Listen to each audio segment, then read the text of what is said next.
Mais ici, dans l'âge qui arrive maintenant, c'est la pleine manifestation de la confirmation de Jésus-Christ, le même hier, aujourd'hui et éternellement. Oh, je dois reconnaître que nous avons beaucoup d'imitateurs, mais examinez le premier, l'original. Moïse est allé là-bas, muni des commandements de Dieu, pour délivrer Israël. Et quand il y est allé, il a accompli des miracles. Les imitateurs sont venus après lui. Si eux étaient venus en premier, c'est lui qui aurait été l'imitateur. Vous voyez, il avait la parole du Seigneur. Et le Seigneur confirmait ça. Il est simplement resté tranquille. Et savez-vous que cette même chose est promise dans les derniers jours ? De même que Jambres et Jeannès s'opposèrent à Moïse, de même le feront ces hommes réprouvés dans leur entendement en ce qui concerne la vérité. Quand une organisation amène un homme à travers toute cette organisation, ça montre que ça ne venait pas de Dieu. Parce que Dieu fait ces choses pour attirer l'attention des gens. Après quoi vient le message. Si ce n'est pas comme ça, alors ce n'est pas Dieu. Ce n'est pas Dieu. Dieu fait toujours ça. Judas n'arrivait pas à comprendre. Il marchait avec lui, mais il ne voyait pas ce qu'il en était. Mais le vrai prédestiné de Dieu, ce vrai gène, ce vrai germe, l'âme qui appartient à Dieu, qui était en Dieu avant la fondation du monde. Souvenez-vous, vous qui avez vraiment l'Esprit de Dieu en vous, ce soir, vous étiez ici en Christ, parce qu'il était la plénitude de la parole. Il était la plénitude de la divinité corporellement. Dieu était en Christ, réconciliant le monde avec lui-même. Le croyez-vous ? Regardez, il était en Christ. Alors, si vous étiez en Dieu, un gène, une parole, un attribut dès le commencement, alors vous avez marché avec lui ici sur terre. Vous avez parlé avec lui sur terre. Vous avez souffert avec lui sur terre. Vous êtes mort avec lui au calvaire. Et vous êtes ressuscité avec lui. Et maintenant, vous êtes assis dans les lieux célestes en Jésus-Christ. Vous communiez avec lui, la parole, alors qu'elle nourrit votre âme, du fait que l'homme vivra de toute parole qui sort. Pas la parole méthodiste, pas la parole baptiste. Souvenez-vous, s'il restait quoi que ce soit du sacrifice, ça devait être brûlé avant le lendemain matin, parce que demain, c'est un autre âge de l'Église. Pas vrai? L'Exode, c'est vrai, un symbole, un type du sacrifice. La porte, il a dit, je préparerai un lieu. Vous ne m'adorerez pas dans chaque porte que je vous ai donnée. Mais il y a une porte, et c'est à cette porte que je mettrai mon nom. Et là où le Seigneur met son nom, c'est ça le lieu où Dieu recevra votre sacrifice. Nous avons préparé toutes sortes de portes, mais Dieu a préparé une porte. Dieu a préparé une porte, et cette porte était, dans Jean chapitre 10, Jésus a dit, je suis cette porte. Dieu a mis son nom en Jésus. Le croyez-vous? Il était le Fils de Dieu. Chaque fils vient au nom de son Père. Il a dit, je suis venu au nom de mon Père et vous ne me recevez pas. Je suis venu au nom de mon Père. Vous êtes venu au nom de votre Père. Jésus est venu au nom de son Père. Donc, le nom de son Père est Jésus. C'est exact, parce qu'il est venu au nom de son Père. Et vous ne me recevez pas. Un autre viendra et lui, vous le recevrez. Vous prendrez vos dénominations et vous continuerez avec elles. Alors, allez-y. La Bible dit, ils furent suscités pour remplir ce rôle. Aveugles, nus, et ils ne le savent pas. L'Église, la religion, oh, très pieux, exactement comme Caïn l'était. Faire un sacrifice, tout faire exactement comme Abel. Mais par révélation, il lui avait été révélé ce que le sacrement était. Pas les fruits des champs, ni quelque chose qu'on peut faire de ses mains. Le croyant peut voir la parole faite chair. Les autres ne le peuvent pas.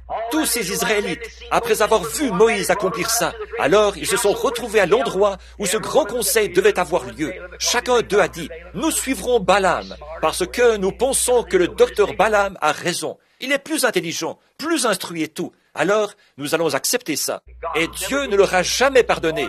Il les a détruits là même dans le désert. Et Jésus lui-même a dit, ils ne viendront jamais. Aucun d'eux n'est sauvé. Jésus a dit, ils ont dit, nos pères ont mangé la manne dans le désert pendant 40 ans.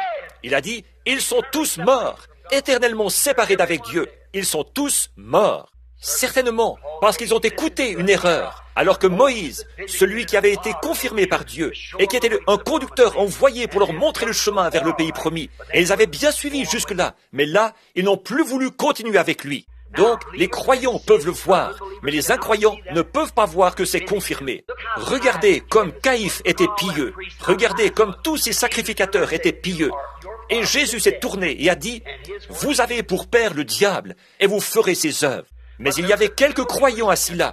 Pensez-vous que ces disciples pouvaient comprendre que Jésus a dit, « Moi et mon Père, nous sommes un » ? Il ne pouvait pas l'expliquer. Quand il a dit, si vous ne mangez la chair du Fils de l'homme et ne buvez son sang, vous n'avez pas la vie. Pouvait-il l'expliquer? Non, mais il le croyait, parce qu'il voyait Dieu confirmer et fait chair.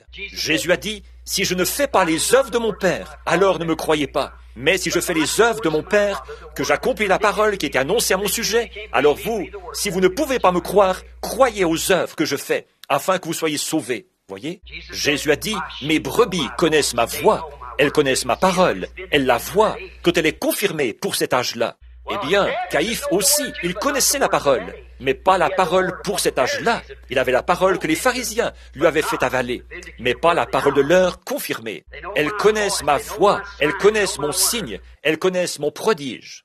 Maintenant, comment? Oh, revenons à notre sujet, parce que sinon, nous allons devoir remettre beaucoup de passages de l'Écriture, parce qu'il faut que je termine d'ici quelques minutes de toute façon, étant donné qu'il va être 22 heures dans quelques minutes. Je l'aime.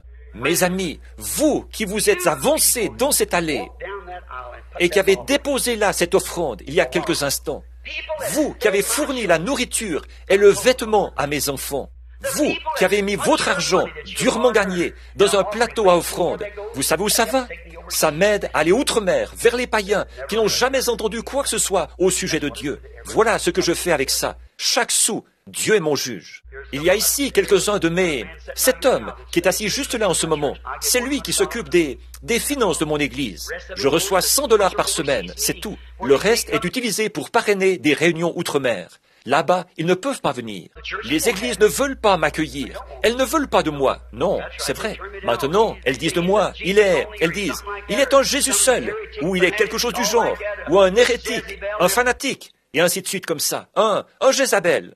Je m'attends à ça. Ils ont appelé mon Seigneur Jézabel, et ils l'ont appelé, pas Jézabel, mais Belzébul. Ils l'ont traité de tous les noms.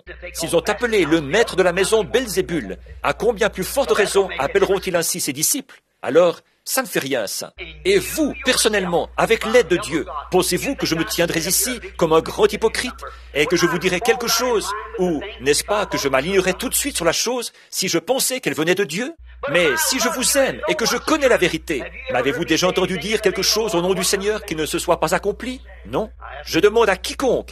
Il y a des milliers de choses qui ont été dites. Elles se sont toutes accomplies. Vous souvenez-vous de la fois où ils avaient fait venir Samuel? Je crois que c'était ça. Et qu'il avait dit, Israël voulait devenir comme toutes les autres nations. Et c'est à ça que vous, pentecôtistes, allez finir par arriver. Vous voulez agir comme les autres. Vous n'êtes pas cette sorte de gens-là. Tenez-vous éloignés de ça. Les grandes églises et les grandes et belles choses. Oh frères, ne faites pas ça. Nous prêchons que la venue du Seigneur est proche. Allons là-bas, sur les champs de travail, et informons les païens. Vous voyez, faisons quelque chose à ce sujet. Mais vous voyez, Samuel a dit, ai-je déjà, à une seule occasion, pris de votre argent pour ma subsistance? Ils ont dit, non Samuel, tu n'as jamais fait ça. Il a dit, vous ai-je déjà dit quelque chose au nom du Seigneur qui ne se soit pas accompli? Oh, c'est vrai Samuel, nous croyons que tu es un prophète envoyé de Dieu. Oui monsieur, tout ce que tu as dit s'est accompli Samuel, mais nous le voulons quand même. Vous voyez ce qui est arrivé. Oh frère, l'Écriture ne fait que se répéter d'un endroit à l'autre à travers l'Écriture, parce que c'est la manière de faire de Dieu. Vous voyez, on se retrouve dans ce genre de situation. Prenons rapidement notre sujet. Maintenant, j'ai pris tout ce temps et je n'ai pas encore abordé mon sujet. C'est dans mon cœur. Je vous aime. Ne périssez pas avec le monde. Si vous êtes du monde, vous périrez avec le monde. Si vous êtes de Dieu, vous partirez avec lui dans la résurrection. Alors, changez votre nature ce soir, qui vous faisait aimer le monde et les choses du monde, et tous ces credos et autres, et regardez tout droit vers le calvaire, vers votre sacrifice. Rencontrez-le là, sur ce terrain, parce que c'est le seul lieu où il vous rencontrera jamais. Les méthodistes disent, c'est dans notre église. Les baptistes disent, et les pentecôtistes, et ceci, et les presbytériens, et ceci. Mais il a dit, je les rencontrerai dans un seul lieu, le lieu où j'ai mis mon nom. C'est en Jésus-Christ. C'est là que Dieu a mis son nom. C'est le seul lieu où il vous rencontrera. Et c'est, Christ, c'est la parole, le même hier. Cela a grandi depuis les pieds, les cuisses, et maintenant, c'est dans la tête. S'apprêtant à partir, manifestant dans la pleine mesure l'épouse, de la même manière que l'époux. Maintenant, prenons très rapidement notre sujet pendant une dizaine de minutes et ensuite nous terminerons. Maintenant, notre sujet, nous voulons tous y accorder notre attention. C'est qu'il était de nouveau arrivé, comme l'indique notre texte, la même chose que ce qui arrive d'habitude. Dieu avait envoyé son prophète comme la parole l'avait promis dans Malachie 3. J'enverrai un messager devant ma face, comme précurseur de sa venue. Maintenant, si vous voulez confirmer ça, le prouver, Matthieu, chapitre 11, le confirme également. Quand les disciples de Jean sont arrivés et qu'ils ont vu Jésus, ils ont dit, Jean est en prison. Ils ont dit, nous sommes venus te demander si l'œil d'aigle de Jean s'était voilé. Il était en prison, il allait bientôt mourir. Il a dit, allez lui demander. Vous voyez, Jean avait dit, oh, il a son vent à la main, il nettoiera entièrement son air. Il pensait que le millénium allait commencer à ce moment-là. Il pensait que le grain était prêt, mais il devait mourir, puis aller dans la tige, monter de nouveau pour former la véritable épouse. Donc, il avait dit, il amassera son blé dans le grenier, et il fera brûler au feu. Observez ce précurseur de Christ, dans cet âge-là, ce qu'il avait dit qu'il arriverait. Le grain, j'espère que vous ne dormez pas, le grain est ici. Il sera amassé dans le grenier. C'était cette épouse, cette partie-là de l'épouse. Mais qu'a-t-il dit qu'il arrivera à la tige? Elle sera brûlée dans un feu qui ne s'éteint point. Cherchez le salut maintenant, pendant que vous le pouvez. Soyez un grain, pas une tige. Voyez, entrez dans la vie, pas la vieille forme morte. Entrez dans la vie de Christ, la parole manifestée et confirmée. Ceci, c'est le temps du rassemblement. La moissonneuse arrive. Vous feriez mieux d'entrer dans le grain, parce que la balle sera laissée derrière. Maintenant, nous voyons que c'est arrivé. Jésus, pour terminer ce que j'étais en train de citer ici à propos de Matthieu 11. Vous voyez, il n'a pas donné à Jean, il dit, attendez un peu, je vais donner à Jean un livre sur la manière de se comporter, un croyant en prison. Non, il a dit, restez là et observez ce qui arrive. Retournez montrer à Jean ce qui arrive. Les boiteux marchent, les aveugles voient, les morts ressuscitent. Et la bonne nouvelle est annoncée aux pauvres. Exactement ce que le prophète avait dit qu'il arriverait. Vous êtes heureux, vous pour qui je ne suis pas une occasion de chute. Et ses disciples sont repartis de l'autre côté de la colline. Il s'est tourné et a dit, qu'êtes-vous allé voir quand vous êtes allé voir Jean? Êtes-vous allé voir un homme vêtu d'habits précieux et tout le reste? L'école tournée vers l'arrière et tout ceci, vous savez? Il a dit, ils sont dans les palais des rois, ils embrassent les bébés et ensevelissent les morts. Celui-là ne sait pas tenir une épée à deux mains. Voyez? Il a dit, qu'êtes-vous allé voir? Un roseau agité par n'importe quel vent? Viens donc, Jean, je te donnerai plus d'argent si tu viens par ici. Eh bien, Dieu soit béni, je ne suis plus méthodiste, je serai pentecôtiste, je serai presbytérien, je serai ceci, cela, celui où il y a plus d'argent. Il a dit, vous n'avez pas du tout vu un roseau agité par le vent. Il a dit, qu'êtes-vous allé voir là-bas? Un prophète? Il a dit, oui, et plus qu'un prophète. Jean venait de rendre à Jésus le pire hommage qu'il aurait pu lui rendre. Vous savez, il fallait que ça arrive comme ça. Il lui a demandé, après l'avoir présenté et vu ce signe au-dessus de lui, il avait dit, c'est bien le Messie. Ensuite, il vient demander, es-tu celui-là ou devons-nous en attendre un autre? Mais regardez, Jésus, le sachant, à son tour, il lui a rendu hommage. Il a dit, qu'êtes-vous allé voir? Un roseau agité par le vent? Il a dit, jusqu'à ce jour, il n'y a jamais eu un homme né d'une femme aussi grand que Jean. C'est vrai. Quel éloge il a fait de cet homme. Mais vous voyez, voilà, cette prophétie s'était accomplie juste devant eux, avec la venue d'un précurseur, exactement ce que Malachie avait dit. Or ça, c'est Malachie 3, pas Malachie 4. Jean-Baptiste, c'était Malachie 3, Jésus l'a dit. Quand ils lui ont posé la question, qu'ils ont dit, « Pourquoi les scribes disent-ils » Il a dit, « Il est déjà venu. » Ils ont fait ce qu'ils ont dit. Mais souvenez-vous, Malachie 4, immédiatement après le prophète de Malachie 4, la quatrième venue de Jean-Baptiste d'Élie. La cinquième venue sera celle d'Apocalypse 2, des témoins, quand il viendra pour le reste des Juifs. Mais Dieu a utilisé ce même esprit à 5 reprises. La grâce, J-E-S-U-S, tout ça, c'est Jésus, tout le temps. F-O-I, G-R-A-C-E, et ainsi de suite. Vous voyez, le chiffre 5, c'est un chiffre de la grâce, et il l'a utilisé. Il n'en utilisera pas que 3, il n'en utilisera pas que 2, 3 ou 4. C'est à 5 reprises qu'il l'utilise. Bon, maintenant, remarquez rapidement, tandis que nous terminons. Il a dit, c'est celui dont il est parlé. J'envoie mon messager devant ma face. Mais dans Malachie 4, immédiatement après que ce prophète-là prophétise, la terre entière doit être brûlée. Et les justes marchent sur les cendres des méchants. Voyez? Exactement. Vous voyez ça, c'est la prophétie de Malachie 4. Et remarquez, dans Luc 17, où il a dit, dans les derniers jours, ce sera de nouveau comme Sodome et Gomorrhe. Est-ce que c'est ça que nous avons? Avons-nous Sodome et Gomorrhe de nouveau? Dans l'ensemble des nations, regardez ça. Regardez ce qu'il vient de dire à propos de l'Angleterre. Le tout est perverti. Même la nourriture est pervertie. Et regardez un peu ce que la science... Vous voyez, dans le Reader's Digest, je crois que c'était le mois dernier, il disait, les jeunes garçons et les jeunes filles arrivent à l'âge mûr entre 20 et 25 ans. Je les rencontre dans les réunions, des jeunes filles qui ont leur ménopause à 20, 22 ans, elles ont leur ménopause. Ce serait dû à quoi? La perversion, l'hybridation. C'est exactement de là que vient la corruption. Tout ça a corrompu le corps. Nous ne sommes rien d'autre qu'un tas exactement comme une plante hybride. Prenez une plante hybride et mettez-la quelque part. Tous les microbes vont se précipiter vers elle. Mais une plante originale, authentique, le microbe s'en éloignera. Il ne peut pas rester sur elle. Et c'est là le problème de l'Église. Nous l'avons hybridée. C'est là le problème du vieux cheval de Peregrine, là-bas, qui a désarçonné ce garçon l'autre jour. Ce n'est rien d'autre qu'un vieux cheval de race Quarterhorse. Voyez? Tout ce qu'il est, il est exactement comme un mulet. Un mulet ne sait pas qui est son papa, ni qui est sa maman. Il ne sait rien. Il est à moitié mulet et à moitié cheval. Et à moitié ceci et à moitié âne. Il ne sait pas ce qu'il est. Vous ne pourrez jamais. Il attendra toute sa vie l'occasion de vous donner une ruade. C'est vrai. Vous pouvez l'appeler, lui dire, allez mon grand, allez mon grand. Il va dresser les oreilles et faire, i-an, i-an, i-an. Voyez? Comme certains qui disent, les jours des miracles sont passés. I-an, tous ces hybrides qui sont censés être des membres d'église et des chrétiens. Je ne dis pas ça pour plaisanter, mais c'est la vérité. Mais un véritable pur sang, frère, il sait qui était son père, qui était sa mère, qui était son grand-père, sa grand-mère. Vous pouvez lui apprendre quelque chose. Il est docile.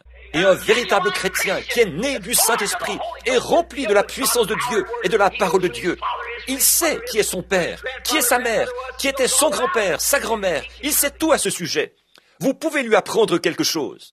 Mais un produit hybride, voilà ce qu'on a maintenant dans les églises, hybridé entre le monde et les organisations religieuses. Et on y introduit une petite parole ici, une petite parole là, juste assez pour induire en erreur. C'est vrai. Quand on voit la vraie parole de Dieu manifestée, comme l'ont vu Caïphe et les autres, ils s'en détournent, ils ne savent pas. Des hybrides. Maintenant, nous voyons que, pour ce message-là, Ésaïe 40, 3, aussi a confirmé Jean. Il a dit, c'est la voix de quelqu'un, d'un prophète, qui crie dans le désert. Préparez le chemin du Seigneur, aplanissez son sentier. L'Église n'a pas cru en lui, parce qu'il ne faisait pas partie de leur groupe. Ce prophète avait grandi dans un désert. Il est arrivé sans connaître qui que ce soit. Il avait sur lui exactement le même esprit qu'Élie. C'était un homme du désert. Il haïssait les femmes immorales. Vous rappelez-vous comment Élie, quelle a été la cause de sa décapitation? C'était Jézabel. Jézabel a été la cause de sa mort. C'est ça qui l'a fait fuir dans le désert. Jean-Baptiste, un autre amoureux du désert, un chasseur, un homme des bois.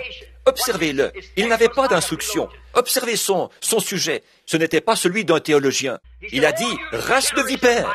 La chose la plus dégoûtante qu'on pouvait trouver dans le désert, la plus sournoise, c'était un serpent. Et il a appelé ses sacrificateurs « race de vipères ». Qui vous a appris à fuir la colère à venir? Ne vous mettez pas à dire « nous faisons partie de ceci et nous avons ceci ou cela », car je vous déclare que Dieu peut, de ces pierres, le désert. Aussi, la cognée, ce dont il se servait, est mise à la racine de l'arbre. Tout arbre qui ne produit pas de bons fruits sera coupé et jeté au feu. Amen.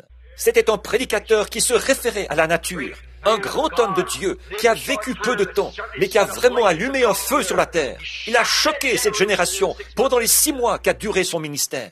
Dieu l'a élevé pendant 30 ans afin de pouvoir obtenir de lui ces 6 mois. Mais Dieu fait les choses à sa manière. Il sait ce qu'est sa moisson. Et nous voyons là que c'est exactement ce qui s'était produit. Ils n'ont pas cru en lui parce qu'ils n'étaient pas des leurs. Ils n'ont pas cru en lui. Ils ont fait comme d'habitude. Ils n'ont pas vu ce qu'il en était. Ils n'ont pas cru la parole de Dieu de Malachie 3. Sinon, ils auraient clairement vu par la lettre qu'il s'agissait là du précurseur. Ça faisait 400 ans qu'ils n'avaient pas eu de prophète, et tout à coup, en voici un qui entre en scène. Voyez, et les gens, les croyants, ont cru que c'est ce qu'il était. Vous voyez, eux n'y ont pas cru. Ils ne croyaient pas, puisque, quand ils ont vu la lettre entièrement confirmée, ce qu'il avait dit qu'il ferait et tout, et qu'ils ont vu cela clairement confirmé, quand la parole est venue directement au prophète dans l'eau, ils étaient là. Beaucoup argumentent sur ce passage de l'Écriture-là, à propos de Jean. Vous voyez, Jean a dit, « C'est moi qui ai besoin d'être baptisé par toi, alors pourquoi viens-tu à moi ?» Jésus a dit, « Laisse faire, car ainsi, mais il est convenable qu'ainsi, il est de notre devoir, il est convenable que nous accomplissions tout ce qui est juste. » Jean, toi qui es prophète, tu sais qu'il faut laver le sacrifice avant de le présenter, et je suis ce sacrifice, et toi, tu es prophète, tu sais cela. Alors, il ne lui a plus résisté, il l'a baptisé, voyez. Il savait que c'était bien ça. Regardez, ils se sont moqués de lui. Ils l'ont traité de fanatique sauvage, illettré, qui crie à tue-tête, comme d'habitude. Ce prophète qui était le précurseur de la première venue de Jésus. Je ne dis pas qu'ils n'ont pas aujourd'hui les mêmes imitations de l'authentique. Ils les ont, absolument. Mais souvenez-vous, quand vous voyez un faux dollar, il doit nécessairement y avoir un vrai dollar qui lui a servi de modèle. Quand vous voyez quelqu'un qui imite un chrétien, il doit nécessairement y avoir un vrai chrétien quelque part, parce que sinon, ce serait lui l'original. Il faut trouver l'original. Mais examinez le premier et voyez si l'original correspond parfaitement à la promesse. Si oui, alors croyez-y. La promesse pour l'âge. Alors la prophétie de Jean a été confirmée selon l'ordre établi par Dieu. La parole est venue au prophète et a confirmé qu'il était vraiment cette personne-là. Là encore, Jésus est venu différemment de la compréhension qu'ils avaient de cette prophétie. Ils ne comprenaient pas cela de cette manière. Bon, maintenant, nous allons arriver au bout. Mais conformément à la parole du prophète, cela s'est accompli à la lettre. La prophétie est accomplie, mais ce n'est pas arrivé de la manière qu'il l'avait pensé. Maintenant, comment aurait-il pu comprendre et savoir lequel était juste et lequel était faux? C'est en regardant si c'était confirmé par Dieu, si c'était Dieu qui interprétait ce qu'il avait dit. Il y avait eu de faux Jésus qui étaient apparus et qui avaient entraîné un homme, un groupe de 400 personnes dans le désert et tout ça. Mais il n'avait jamais prouvé qu'il avait sa place dans la parole, vous voyez, comme lui l'avait déclaré. Jésus, quand il est venu, il devait être un prophète. C'est vrai. Et aujourd'hui, avant que Jésus revienne, la pleine manifestation de la personne de Jésus-Christ doit être manifestée dans la chair. Pensez-y. Jésus a dit, ce qui arriva du temps de Sodome arrivera de même à la venue du Fils de l'homme, lorsque le Fils de l'homme sera révélé. Que veut dire révélé? Dévoilé, divulgué. Le secret a été présenté, révélé. Au jour où le Fils de l'homme sera révélé, le monde sera dans un état comme celui de Sodome. Nous en sommes là, n'est-ce pas? Oui, combien le croient? Il est dans un état comme celui de Sodome. C'est tout à fait exact. Regardez la situation dans laquelle il se trouve maintenant. Souvenez-vous, dans chaque groupe de gens que vous réunissez, il y a toujours 3 groupes de personnes. Ce sont les soi-disant croyants, les incroyants et les croyants. On les retrouve dans chaque groupe. On les a eus de tout temps. Il y avait les sodomites, il y avait les lotites et il y avait Abraham. Cet Abraham était un groupe qui avait été appelé à sortir. Il n'était pas dans Sodome dès le départ. Maintenant, regardez bien le message qu'ils ont eu. Ils avaient attendu un fils promis. Ils l'avaient attendu pendant des années. Dieu avait opéré devant Abraham beaucoup de grands signes et prodiges. Mais là, Dieu est descendu lui-même comme un homme. Vous dites, c'était un ange. Abraham l'a appelé Seigneur. S majuscule, E-I-G-N-E-U-R. N'importe quel lecteur de la Bible sait que ce S majuscule, E-I-G-N-E-U-R, c'est Elohim. Au commencement, Dieu, le Seigneur Dieu, Elohim, celui qui est entièrement suffisant. Abraham l'a appelé Seigneur Dieu, Elohim. Maintenant, remarquez, ils étaient 2 qui sont descendus dans Sodome avec un message, et ils ont prêché aux sodomites. Ils n'ont rien opéré, si ce n'est de les aveugler. En effet, la prédication de l'Évangile aveugle l'incroyant. Mais regardez le genre de signe que le groupe d'Abraham a reçu. Or, nous sommes censés être la semence royale d'Abraham. Isaac était la semence naturelle, mais la semence de foi, la foi dans la parole promise, la parole promise. Ne manquez pas ça. C'était cette semence royale. C'était ça, la semence, la foi d'Abraham.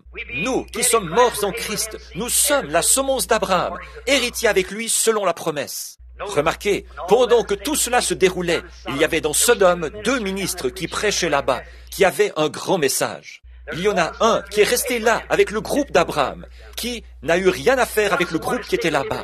Maintenant, observez celui qui est resté avec le groupe d'Abraham. Quel genre de signe il leur a donné? Il a dit, or, souvenez-vous, son nom était Abraham, quelques jours auparavant, et S-A-R-A-I, tréma, pas S-A-R-A, princesse. Et cet homme, le dos tourné à la tente. Les femmes de cette époque-là étaient différentes de celles de maintenant. Il faut qu'elles sortent se mêler des affaires de leur mari et tout le reste, vous savez. Mais à cette époque-là, elles ne faisaient pas ça. Elles restaient à l'écart, en retrait. Donc ces anges étaient assis là. Le messager, il a dit, Abraham, où est ta femme? S-A-R-A, Sarah. Comment le savait-il? Comment le savait-il? Abraham a dit, elle est dans la tente, derrière toi. Il a dit, je vais te visiter au temps fixé, comme je te l'ai promis.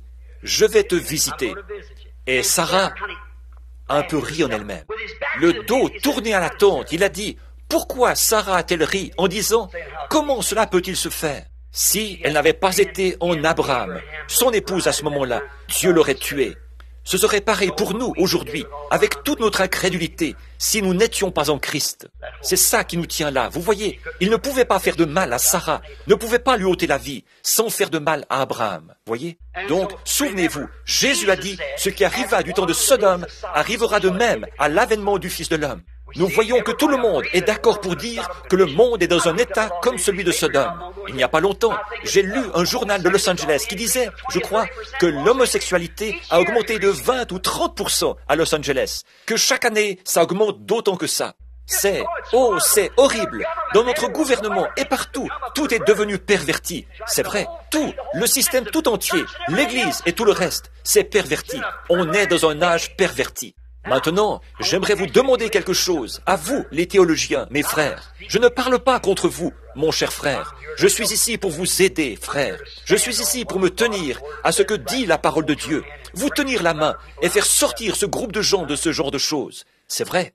Mais regardez un peu, nous n'avions encore jamais eu de messager dans Sodome dont le nom se soit terminé en H-A-M jusqu'à maintenant. Nous avons eu un Spurgeon, un Wesley, un Luther et tout le reste, mais jamais auparavant de messager international dont le nom se termine en H-A-M. C'est vrai.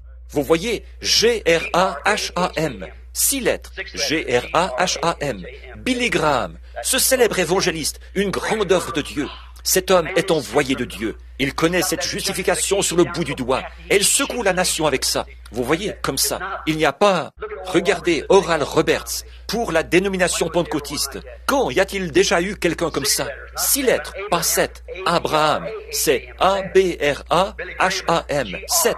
Billy Graham, c'est G-R-A-H-A-M. 6. Maintenant, regardez les messagers, regardez le temps où nous sommes. Il n'y a jamais eu un temps pareil dans l'histoire. Regardez ces mêmes signes qui, selon sa promesse, allaient être présentés à chaque groupe. Regardez où ils sont. Les mêmes, exactement, en position, parfaitement en place. La nature, le monde, tout correspond parfaitement au temps fixé. Maintenant, ne manquez pas ceci, pendant que nous brossons un tableau du reste de ce passage de l'Écriture. Rapidement maintenant, parce que je vous retiens trop longtemps. Appelez, regardez un peu, et conformément au prophète, il est venu, de façon parfaitement conforme à la parole, exactement au temps fixé. Maintenant, regardez l'âge actuel où nous vivons. N'est-ce pas que nous vivons en plein de ce temps de Sodome? Observez le messager pour le groupe d'Abraham. Observez les nombres, les lettres, la numérologie de son nom. Vous dites, un nom, ce n'est rien. Ne laissez jamais quelqu'un vous dire ça. Pourquoi a-t-il changé le nom d'Abraham en Abraham, Sarai en Sarah? Pourquoi a-t-il changé Simon en Pierre et tous les autres? Voyez, bien sûr que ce n'est pas rien. C'est exact. C'est pour cette raison que je vous dis de ne jamais appeler votre enfant Ricky ou Elvis ou quelque chose comme ça. Elvis veut dire chat. Ricky est un rat. Vous voyez, quand vous dites, c'est tout à fait exact.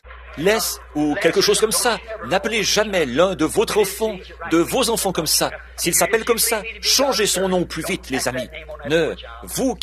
Si vous croyez que je suis le serviteur de Dieu, ne collez pas ce nom-là à ce pauvre enfant. Voyez? Non, monsieur. Donnez-lui un autre nom que ça. Oh, je ne voulais pas parler de ça, parce que je suis en dehors de mon sujet. Mais je l'ai dit et c'est terminé.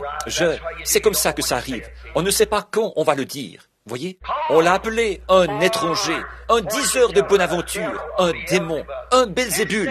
Et on disait qu'il se faisait Dieu. Oh là là. Ésaïe le prophète n'a-t-il pas dit qu'il serait appelé le Dieu puissant? Ésaïe 9, 6, un enfant nous est né, un fils nous est donné, et la domination reposera sur ses épaules. Et on appellera son nom Conseiller, Prince de la paix, et Dieu puissant, Père éternel. C'est vrai. Et également Jean 1:1. Au commencement était la parole, et la parole était avec Dieu, et la parole était Dieu. Et la parole a été faite chair, et elle a habité parmi nous. Vous croyez ça? Il n'était pas il était un prophète, mais il était plus qu'un prophète. Il était le prophète Dieu.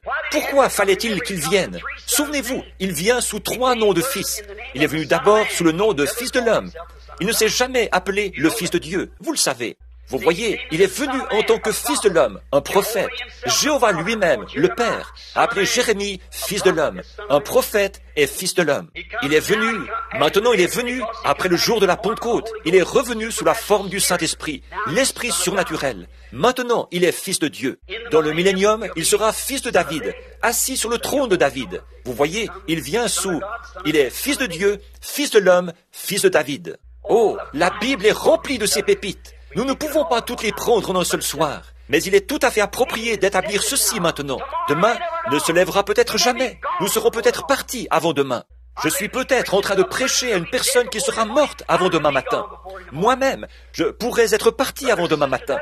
Frères, sœurs, ce n'est pas un mythe, ce sont des faits réels. Nous ne savons pas à quel moment nous allons partir. Et vous n'en aurez plus la possibilité après que votre corps aura rendu son dernier soupir. Mettez-vous en règle maintenant même. N'attendez pas à demain matin. Il pourrait être trop tard. Remarquez, maintenant, il lui avait fait exactement ce que les prophètes avaient dit qu'il ferait. Et c'est précisément ce qu'ils font dans ce jour-ci, dans l'âge de Laodicée. Si vous voulez regarder ça, lisez Apocalypse 3. Aveugles, nus, et ils ne le savent pas, rejetant Christ. Quand il commence à se révéler, de nouveau sous forme de la semence, la même que celle qui était tombée en terre, qui est revenue pour former l'épouse. C'est tout simplement l'épouse et l'époux. C'est la même chair et le même sang, le même ministère, les mêmes choses, faisant exactement ce qu'il avait fait, l'esprit. Et les voilà qui imitent et qui font tout le reste. Et chacun a son livre et fonce avec ça. Et telle chose. Oh, vous n'avez jamais entendu parler de telle sensation. Et je sens un démon en ce moment. Tout ceci, cela. C'est tout ce qu'il y a de plus anti-scripturaire. Alors que la chose authentique se trouve juste là devant eux, ils s'en détournent. Ils ne font pas partie de mon organisation. Oh là là, c'est tout simplement, vous voyez, c'est tout simplement des aveugles qui conduisent les aveugles. Ne tomberont-ils pas tous dans une fosse? Aveuglés par les traditions dénominationnelles des hommes, ils le mettent à la porte de leur église, comme Dieu a dit qu'il le ferait, dans Apocalypse 3. Comme d'habitude, comme prophétisé. Remarquez comment Jésus s'est fait connaître à ses disciples là, et nous terminerons. Ses 2 disciples, Caïphe, Cléopas plutôt, et son ami. Maintenant, nous nous trouvons à la résurrection, le matin après la résurrection, la première résurrection. Quel beau matin! Jésus est ressuscité d'entre les morts, et vivant parmi son peuple. Quelle belle pensée! Il est ici, le même aujourd'hui, qu'il était en ce jour-là, parce qu'il est le même hier, aujourd'hui, éternel, et il se révèle plus aujourd'hui qu'il ne l'a fait dans tout autre âge depuis ce jour-là. Après avoir traversé le blé, la tige et la balle, tout ça, c'est maintenant passé. Nous voilà de nouveau dans le blé. Vous voyez, nous sommes revenus dans le grain. Connaître, observez comment il s'est fait connaître à ces gens. Maintenant, souvenez-vous, comme leur Messie, juste avant que nous terminions, de la parole promise de l'âge. Remarquez, il est apparu comme il a dit qu'il le ferait, aux prophètes. Remarquez, homme sans intelligence et dont le cœur est lent à croire que tout ce qu'ont écrit les prophètes à son sujet devait s'accomplir. Observez-le, il se réfère directement à la parole de Dieu. Il ne leur a jamais dit carrément « Vous ne me reconnaissez pas? Je suis le Messie qui est ressuscité. » Il n'a jamais dit ça. Vous voyez, il leur a juste donné l'Écriture, comme Jean l'avait fait, et les autres. Voyez, c'est à eux d'identifier cela. C'est à eux d'en juger. Maintenant, ne vous endormez pas. Jugez-en vous-même. Homme sans intelligence, dont le cœur est lent à croire que tout ce qu'ont dit les prophètes devait s'accomplir. Quelle réprimande pour eux qui prétendaient le connaître. Voyez? Remarquez comment il a abordé le sujet. Comme je le disais il y a quelques minutes, il ne leur a jamais dit carrément « Mais vous ne savez donc pas que je suis votre Messie pour cet âge-ci ?» Vous ne savez donc pas que c'est moi? Le vrai serviteur de Dieu ne s'identifie jamais de cette manière-là. C'est l'Écriture qui identifie qui il est. Bien sûr que oui. Mais il a attiré leur attention sur ce que les prophètes avaient dit qu'il fallait attendre dans l'âge du Messie. Vous le voyez? Il s'est reporté directement à ça. Homme sans intelligence et dont le cœur est long, qui ne croyait pas que tout ce qu'ont dit les prophètes au sujet du Messie devait s'accomplir. Lui, comme Jean, a laissé la parole de la Bible l'identifier, identifier ce qu'il était pour eux. Cela aurait dû être suffisamment clair. Si la parole l'avait identifié, cela aurait dû être clair qu'ils étaient en train de regarder celui qui correspondait à la promesse. Ils savaient que quelqu'un devait entrer en scène à ce moment-là. Eh bien, il a dit, maintenant laissez-moi montrer ce que la parole dit qu'il est censé arriver en ce jour-ci. Moi, ce soir, est-ce que je ne suis pas en train d'essayer de vous déclarer, parole sur parole, même jusqu'à la position, le lieu, les noms, les nombres, tout le reste, et tous les signes, les temps et tout, que nous sommes bien au temps de la fin? Certainement que vous pouvez voir de quoi je parle. Voyez, regardez, c'est tellement clair que ça ne devrait pas nécessiter d'autre identification. Il a dit, quand il était ici sur terre, sondez les Écritures. Vous pensez avoir en elles la vie éternelle. Ce sont elles qui, elles rendent témoignage de ce que je suis. Vous voyez, de qui je suis. Remarquez, il a commencé par Moïse, le prophète, un prophète. Deutéronome 18:15. Je regarde les Écritures ici. Deutéronome 18:15. Moïse a dit, l'Éternel ton Dieu. Vous voyez, Dieu lui avait parlé au sommet de la montagne. Et, oh là là, les coups de tonnerre. Ils ont dit que l'Éternel, que Moïse parle, pas Dieu, de peur que nous ne périssions. Il a dit, ce qu'ils ont dit est bien. Je ne leur parlerai plus comme ceci, mais je leur susciterai un prophète. Et cela a été son message tout au long. C'est ce qui doit régler toute la question, à la fin, forcément, puisque la parole du Seigneur doit venir au prophète. Elle ne peut venir qu'à lui, sinon cela enfreint la parole de Dieu. Cela lui fait dire quelque chose de faux. Voyez, elle ne viendra jamais à un séminaire, elle viendra à un prophète. Et le prophète est envoyé de Dieu, prédestiné. Et la manière de savoir que c'est bien cela, et non ce que l'homme a dit. Nous avons eu des Élie et des tuniques et tout le reste, des manteaux et toutes sortes d'absurdités. Et nous nous sommes embarqués dans des mouvements organisés et tout le reste. Mais il viendra sur cette terre, selon la promesse de Dieu, un véritable serviteur de Dieu, identifié par Dieu, par sa parole, qui a la réponse pour ce jour-ci, qui mettra l'épouse en ordre, une toute petite minorité de l'Église, et l'enlèvera. C'est vrai. Il présentera, voici celui dont j'ai parlé, vous voyez, qui devait venir. Et tout ce que les prophètes avaient dit à son sujet, et pour cet âge-ci, mais bien sûr que ça aurait été intéressant de l'entendre dire cela. Vous auriez aimé l'entendre dire cela, n'est-ce pas? Tout ce que les prophètes ont dit au sujet. Souvenez-vous, il a dit ce que les prophètes disaient à son sujet. Il se citait lui-même, ce que lui avait dit. Il était la parole. Il citait. Maintenant, écoutons les paroles qu'il a citées. Aimeriez-vous entendre ce qu'il leur a dit? Suivons donc leur conversation maintenant, juste avant de nous arrêter. Bon, on les avait mis au courant de tous les derniers événements relatifs à la crucifixion, ce qu'on racontait au sujet du sépulcre, de la tombe, des femmes qu'il avait vues, et d'un autre qui disait l'avoir vue, et ainsi de suite. Il a dit, ils l'ont mis au courant de ça. Et lui, il enchaîne avec la parole, au sujet, en se citant lui-même, tout au long de la parole. Maintenant, regardez dans Zacharie 12. Il a dû citer Zacharie 11, 12, car il était vendu pour 30 pièces d'argent. Est-ce que le Messie ne devait pas être vendu pour 30 pièces d'argent? Dans le psaume 41, 9, il a été trahi par ses amis. Voyez, Zacharie 13, 7, abandonné par ses disciples. Dans le psaume 35, 11, accusé par de faux témoins. Selon Ésaïe 35, 7, muet devant ses accusateurs. Il n'a jamais ouvert la bouche. Bon, très bien. Ésaïe 50, 6, il a été battu de verge. Psaume 22, 22, sur la croix, il s'est écrié, « Mon Dieu, pourquoi m'as-tu abandonné? Tous mes os me regardent. Ils ont percé mes mains et mes pieds. » Regardez les prophéties dont il pouvait parler. Ésaïe 9, 6, un enfant nous est né, une vierge concevra, et ainsi de suite. Et aussi dans le psaume 22, 18, ils se sont partagés ses vêtements. Dans Ésaïe 7, 14, une vierge concevra. Psaume 22, 7 et 8, ils ont fait de lui un ridiculisé par ses ennemis. C'est ceux qui étaient censés être ses amis, l'Église. Encore dans le psaume 22, il a été, aucun de ses os ne devait être brisé, mais ils ont percé ses mains et ses pieds. Ésaïe 53, 12, mort avec des malfaiteurs. Dans Ésaïe 53, 9, brisé et enseveli avec le frère riche. Dans le psaume 16, 10, il a été ressuscité des morts. David l'a dit, « Je ne permettrai pas que mon sein voie la corruption, et je n'abandonnerai pas son âme dans le séjour des morts. » Il a été ressuscité des morts. Malachie 3, Jean-Baptiste a été son précurseur. Et tous les types auxquels il a dû se reporter, même Isaac, qui était son type sur le mont, sur la montagne où son père l'avait emmené, dans Genèse 22. C'est là qu'ils ont commencé à voir qui avait accompli ces passages de l'Écriture qui avaient été promis pour ce jour-là. C'est à ce moment-là, à cette heure tardive, qu'ils ont commencé à voir. Oh, eh bien, attendez une minute. Vous savez quoi? À ce moment-là, ils ont reconnu que leur ami crucifié, Jésus, était ce prophète qui avait été promis. Ils l'ont reconnu parce que, vous voyez, on ne les avait pas mis au courant des Écritures.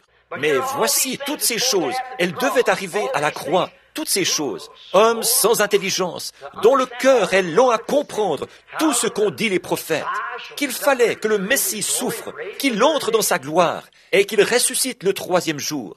Là encore, il continue. C'est vrai, je dis notre cœur ne brûlait-il pas au-dedans de nous, disait-il. Ce n'est pas étonnant que leur cœur ait brûlé. Les prophéties qu'ils présentaient, qui s'étaient accomplies. Alors, ils ont commencé à comprendre que leur ami, l'homme avec lequel ils avaient mangé, parlé, s'était associé, avait péché, s'était couché dans les bois, que c'était là l'accomplissement de chaque parole promise pour cette heure-là. Voilà, c'était ça. Ils avaient fait près de 10 kilomètres à pied. Je suppose que ça a semblé un temps très court. Ils avaient entendu un sermon de 6 heures sur la confirmation de la prophétie. Un peu plus long que ce que nous avons eu ce soir, vous voyez. Il se faisait maintenant un peu tard. Au temps du soir, les lumières du soir étaient venues. C'est maintenant la même heure, Église. Les lumières du soir sont venues. Hébreux 13, 8. Il est le même hier, aujourd'hui et éternellement. Oh, des événements rendus clairs par la prophétie. C'est pareil aujourd'hui. La lumière du soir promise par le prophète de Dieu, dans Zacharie 14, 7, peut de nouveau ouvrir les yeux du vrai croyant sur les événements qui se produisent aujourd'hui, prouvant par les prophéties que nous sommes au temps de la fin. Jésus vient. Précisément, il a dit, il y aura un jour dont on ne pourra dire si c'est la nuit ou le jour. Il a dit, mais sur le soir, la lumière paraîtra. Or, nous savons que, géographiquement, le soleil se lève à l'est et se couche à l'ouest. Maintenant, le prophète a dit, pendant une longue période, il fera sombre. Plutôt, on ne pourra dire si c'est le jour ou la nuit. Un jour plutôt sombre, maussade. Alors, où le Fils s'est-il levé? Quel? C'est du F-I-L-S que nous parlons maintenant. Il y a le F-I-L-S naturel qui se lève à l'est et se couche à l'ouest. Exactement le même Dieu, le même Fils plutôt. Et le F-I-L-S de Dieu s'est levé premièrement à l'est pour les orientaux. Et maintenant, après qu'il est parti, qu'est-ce qu'ils ont fait? 300 ans plus tard, ils ont mis sur pied leur première organisation, l'Église catholique romaine. Ils ont traversé l'âge des ténèbres et ils en sont sortis. Qu'est-ce qu'ils ont fait? La même chose. Cela a été un jour de... On n'a pas pu dire si c'était le jour ou la nuit. Ils ont eu suffisamment de consignes. Ils ont cru qu'il était le Fils de Dieu. Ils ont marché dans la lumière qu'ils avaient. Ils ont créé leurs églises. Ils ont construit des hôpitaux et des écoles et tout le reste, des séminaires. Ils ont scolarisé leurs enfants. Mais le prophète a dit, vers le soir, la lumière paraîtra de nouveau. Le Fils percera de nouveau. La lumière paraîtra. Qu'est-ce? Le même Fils, F-I-L-S, qui s'est révélé en chair à cette époque-là, où c'était le matin, se révélera de nouveau au temps du soir. Maintenant, faites la comparaison avec Luc 17, 30. Et en ce jour-là, ce qui arriva du temps de Sodome, le monde à son déclin, au temps où le Fils de l'homme se révélera. Vers le soir, la lumière paraîtra, le sentier de la gloire, là tu le trouveras. Oh là là, les amis, où en sommes-nous? Les nations se disloquent, Israël se réveille, signe annoncé par les prophètes. Les jours des gentils sont comptés, ils sont remplis d'effroi. Regardez-la glisser dans la mer. Retournez, ô dispersés, vers les vôtres. Le jour de la rédemption est proche. La peur fait défaillir le cœur des hommes. Soyez remplis de l'esprit, vos lampes préparées et lumineuses. Levez les yeux, votre rédemption est proche. Vous avez intérêt à le faire. Frères, sœurs, c'est un temps effrayant. Regardez les choses qui ont été prophétisées. Regardez les choses qui arrivent. Regardez toute la prophétie qui s'accomplit. Nous voyons alors ce qu'il en est de tout ceci. Ce n'est pas un tas une propension au fanatisme. C'est Dieu qui confirme ses paroles, parfaitement, parfaitement. Le rocher a été frappé, mes amis. Fuyez vers lui aussi vite que possible. La prophétie confirme le jour où nous vivons. Inclinons la tête.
Can we hold steady for just a moment?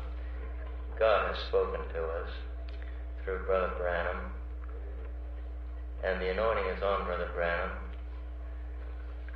and he's now through. Dieu bien-aimé, êtes-vous conscient du jour où nous vivons, mes amis? Oseriez-vous mettre Dieu en doute? Diriez-vous qu'il n'a pas raison, alors qu'il l'a prouvé? Il est son propre interprète. Voulez-vous le servir? Maintenant, avec nos têtes inclinées et nos cœurs inclinés, frères, sœurs, il se peut que ceci soit la dernière fois que nous nous rencontrons. Il se peut que jamais si je revenais dans une année à partir d'aujourd'hui, si je suis encore en vie, il y aura beaucoup de personnes qui sont ici en ce moment qui ne seront plus là. Et je devrais vous rencontrer au tribunal du jugement et répondre de tout ce que je vous ai dit ce soir. Devant Dieu, pendant que vous avez toute votre raison, voudriez-vous maintenant faire ceci pour Dieu? Si vous savez que vous êtes, regardez-vous dans le miroir de Dieu, la Bible, qui que vous soyez, et dites, je sais que je suis bien loin d'être une fille de Dieu. Regarde comment j'agis. Je suis bien loin d'être un fils de Dieu. Regarde comment j'agis. Mais, ô Dieu, je ne veux pas être dans cet état. Je veux m'efforcer d'atteindre cette position-là. Je voudrais que vous leviez votre main vers Dieu, qui que vous soyez, où que vous soyez dans cette salle. Oui, je veux être un fils de Dieu. Je veux être une fille de Dieu. Je veux accomplir tout ce que mon Seigneur a ordonné. Maintenant, que Dieu vous bénisse. Je pense que c'est 90% de l'auditoire. Mais regardez un peu, mon ami, qu'est-ce qui se serait passé si vous aviez vécu autant, vous auriez entendu Jean prêcher? Qu'est-ce qui se serait passé si vous aviez vécu au temps où Jésus était ici? De qui auriez-vous pris le parti? Si vous aviez vécu au temps de Jésus, Souvenez-vous, si vous aviez vécu à cette époque-là, ça aurait été exactement comme c'est maintenant. C'est ce même Jésus qui se fait connaître par sa parole. Vous voyez, elle est très impopulaire. Mais je vais vous dire une chose, je ne cherche pas à dire aux gens de quitter l'Église ou « Oh, je veux que vous alliez à l'Église ». N'abandonnez pas votre assemblée. Mais ce que je cherche à vous dire, c'est faites tout pour rentrer dans le royaume de Dieu. Saisissez ces choses. Le monde, Église, pentecôtiste, vous devenez trop mondain. Vous vous conformez trop au monde. C'est si facile. Vous regardez toujours les émissions de télévision et toutes ces choses, et le comportement de ces gens-là, et tout ceci. Et voilà que vous, les séminaires, les écoles, commencent à faire des compromis ici et là. Il y a ceci, cela et autre chose. Et bien vite, il faut que les choses en viennent là. L'Église pentecôtiste, elle a été mon plus grand appui. Je ne peux rien dire contre elle. Mais voilà mon cri. Mes frères, sortez! Un appel. Vous n'avez plus les réunions que vous aviez autrefois. Les gens ne sont plus comme ils étaient autrefois. Mais Jésus-Christ est le même. Entrons en lui. Maintenant, vous qui avez levé les mains, souvenez-vous, un rocher a été frappé dans le désert. Et cette source est toujours accessible ce soir. Le rocher avait été frappé. Christ, c'est lui qui est ce rocher frappé. Et ce soir, pour autant que je sache, l'Église est peut-être, le temps de l'appel est peut-être déjà passé. Je ne sais pas, je ne peux pas le dire. Souvenez-vous, les gens ont quand même continué à avoir des réunions après la crucifixion de Jésus. Et tous les gens, ils viendront, regardez bien, ils vont continuer à prêcher et à dire qu'ils reçoivent le salut. Et tout, exactement comme si le monde continue comme il était, disent-ils. Mais il sera alors trop tard. Pendant que vous en avez la possibilité, mon frère, pendant que vous en avez la possibilité, ma sœur, entrez dans le royaume de Dieu. Pour entrer, vous n'avez pas besoin d'autre chose que d'une foi toute simple qui croit sa parole. Il est cette parole. Seigneur Jésus, je sais que je suis en train de me regarder dans le miroir de la parole de Dieu. Oh, comme je suis loin du compte.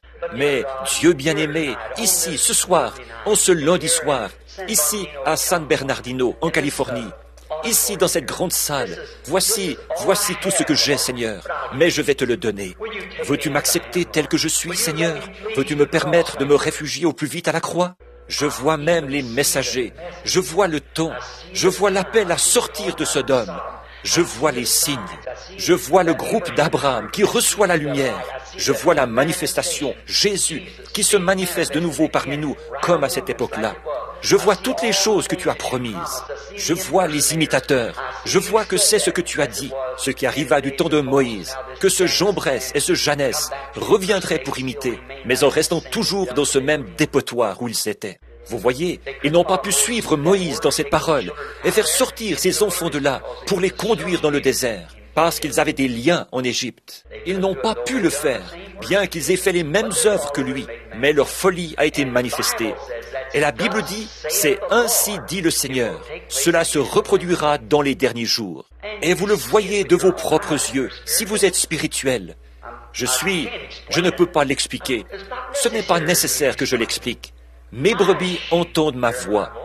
Allons à lui maintenant, pendant que nous en avons la possibilité. D'accord?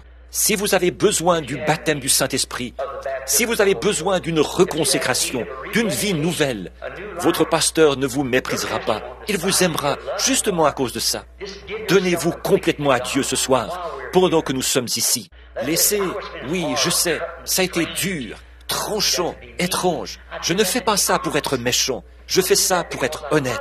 Je fais ça parce que je vous aime. J'aime Dieu et je le fais pour essayer de vous aider. Et en vérité, mon ami, je crois, et de tout mon cœur, avec toute ma foi, je crois que mon message vient de Dieu. Cela vous a été prouvé au fil des années. Maintenant, écoutez, ce soir, abandonnez tout ce que vous avez, tout ce dont vous avez besoin. Je crois qu'avec un cœur sincère et soumis, si vous voulez juste vous mettre debout et lever les mains vers Dieu et dire « Dieu bien-aimé, me voici, prends-moi, Seigneur ». Je n'essaierai plus d'utiliser ma propre pensée et ma propre interprétation. Ta parole dit que je dois être saint, que je dois naître de nouveau, que je dois être rempli de l'Esprit, et qu'alors l'Esprit me conduira dans toute la vérité. Dieu bien-aimé, me voici, conduis-moi. Voulez-vous faire ça? Si vous êtes prêt à faire ça, levez la main et dites, je veux bien faire ça, je veux bien. Alors, levons-nous tous. Just as I am without one plea, but that thy blood was shed for me, and that thou bidst me come to thee, O Lamb of God, God's only door. Maintenant, prenez tout votre travail, tout le reste, votre fatigue, tout. Qu'est-ce qui se passerait si vous étiez sur le point de mourir en ce moment? Just as I am, thou wilt receive, will welcome, pardon, cleanse, receive, because Voulez-vous lever la main maintenant pour ce couplet? I promise I will believe, oh Lamb of God, I come. Now while the organist Maintenant, pendant que l'organiste continue à jouer, que chacun de nous, jeunes adolescents, voulez-vous devenir comme ceux qui sont là dans la rue, cette bande de voyous? Sœurs, voulez-vous porter les cheveux courts alors que c'est votre honneur de naziréenne envers Dieu d'avoir de longs cheveux? Il est honteux pour elle de se couper les cheveux. Voudriez-vous porter ces espèces de petites jupes et ces choses qu'elle porte aujourd'hui, ces vêtements indécents avec votre corps qui paraît à travers, là, dans la rue?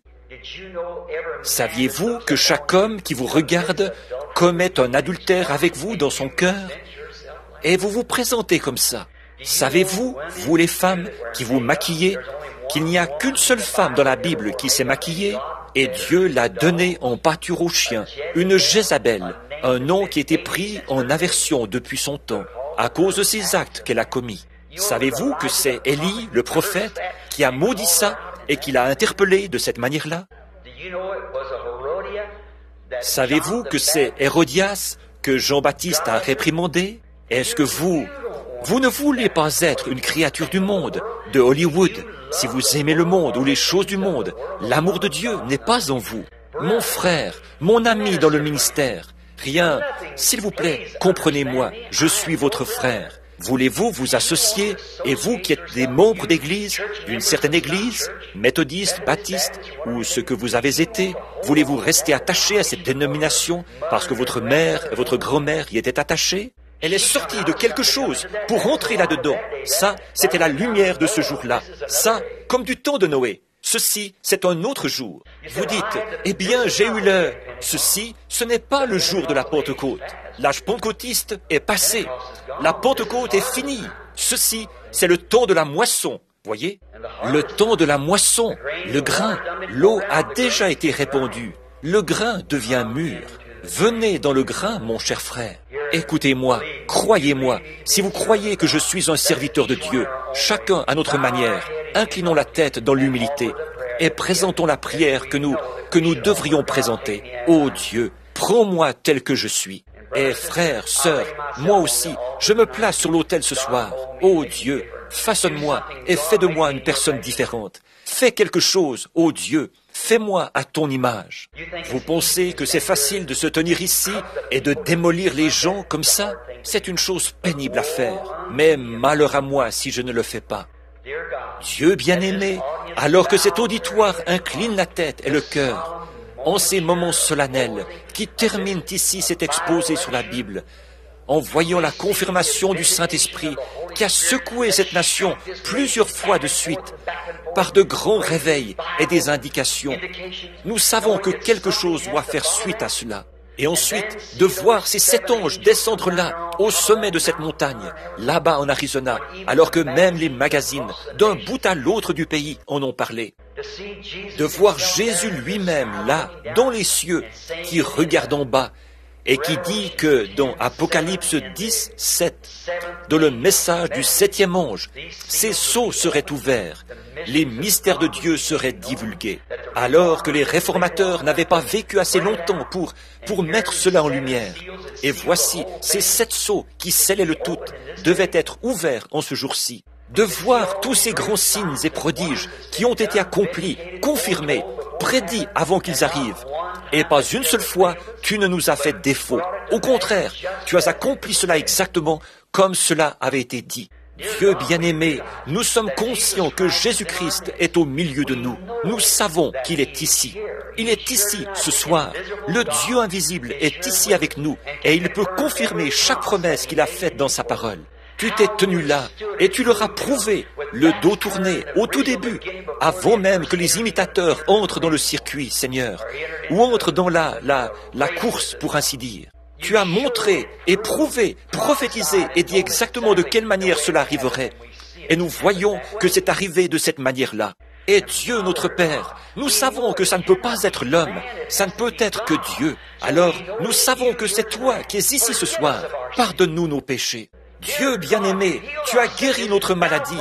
Maintenant, pardonne nos péchés, Seigneur, de ne pas être le genre de chrétien que nous devrions être. Alors que nous professons être un homme ou une femme du plein évangile, voilà que nous nous retrouvons en train de sombrer dans l'apathie, comme un poulet dénominationnel. Aide-nous, Dieu bien-aimé, prends-nous et secoue-nous par ton Saint-Esprit. Et s'il y a en nous quelque chose qui n'est pas comme toi, retire-le de nous, Seigneur. Pose nos pieds fermement sur la sainte parole de Dieu et que le Saint-Esprit brûle dans notre cœur, qu'il descende et enlève toutes les impuretés de l'incrédulité et la somnolence de ce jour-ci. Oh, levons-nous et secouons-nous, accorde-le au Dieu. Purifie-nous, façonne-nous, forme-nous, oh Dieu, accorde-le. S'il y a des gens ici ce soir, Seigneur, qui ont dans leur cœur ce grain, ce gène de Dieu, qui a été destiné à la vie dès la fondation du monde, je sais, Seigneur, qu'ils vont forcément entendre en cette heure-ci. Alors je te prie, ô Dieu, de remplir leur âme, de les illuminer par un nouveau baptême du Saint-Esprit et de les envoyer sur leur chemin joyeux et heureux. Seigneur Dieu, je te les remets. Je ne sais pas qui ils sont, toi tu le sais. Ma responsabilité, c'est uniquement de prêcher ta parole, Seigneur, au fur et à mesure que tu la révèles. C'est toi qui es responsable du reste, de l'endroit où tombe la semence. Moi, je ne fais que la lancer. Seigneur Dieu, je prie qu'elle soit tombée dans une bonne terre fertile ce soir. Je prie que beaucoup voient ce qu'il en est, Seigneur, et se lèvent et deviennent des chrétiens qui brillent en ces derniers jours, afin que la chose glorieuse que nous attendons puisse venir rapidement. Accorde-le, Seigneur, et tu prendras ton Église, ton épouse, et tu l'emmèneras à la maison. Nous voyons tout cela en place. Viens, Seigneur Jésus, nous remettons tout entre tes mains, au nom de Jésus-Christ, en vue des résultats. Amen.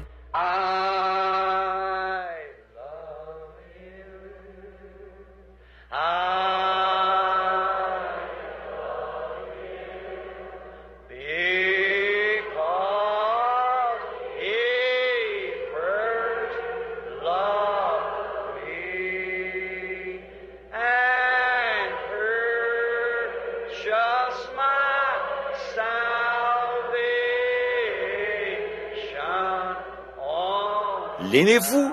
Eh bien, alors, vous devez vous aimer les uns les autres. Serrez-vous la main les uns les autres pendant que vous le chantez de nouveau.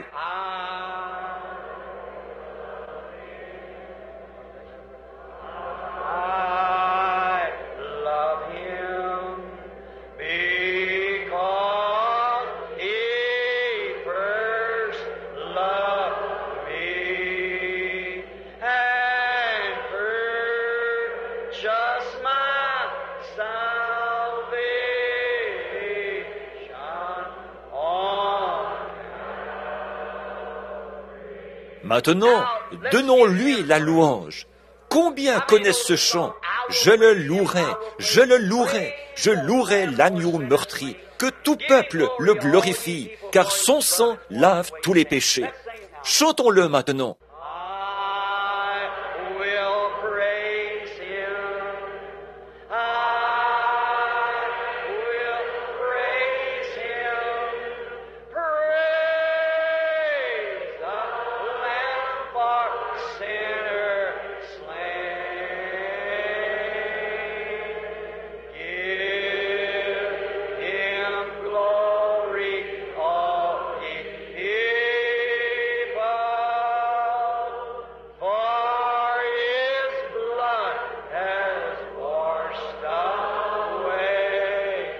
Est-ce que vous ne vous sentez pas tout récuré?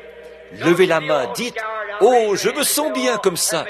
Frère, j'aime ces chants d'autrefois. Pas vous? Ils vont droit au cœur.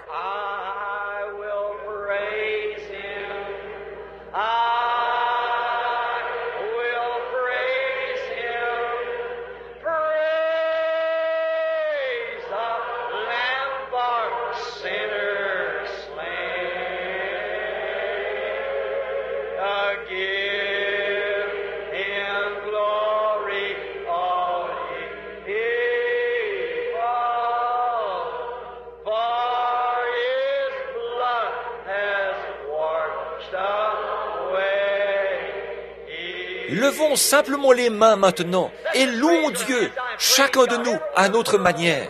Seigneur Jésus, nous te remercions, nous te louons Seigneur, nous te donnons gloire pour un peuple qui a été appelé à sortir de Babylone. Nous te remercions pour le sang de ton Fils Jésus-Christ. Nous te remercions parce qu'il nous purifie à l'instant même. Nous demandons pardon pour nos manquements, pour notre stupidité, Seigneur, pour nos faux pas dans l'obscurité. Ô Dieu, puissions-nous nous lever et briller, marcher dans la lumière du soir, être le fruit de l'arbre qui est manifesté par les lumières du soir. Accorde-le, Dieu bien-aimé, nous nous remettons entre tes mains, au nom de Jésus-Christ. Maintenant, avec vos têtes inclinées, je cède la place aux pasteurs qui ont soutenu cette réunion.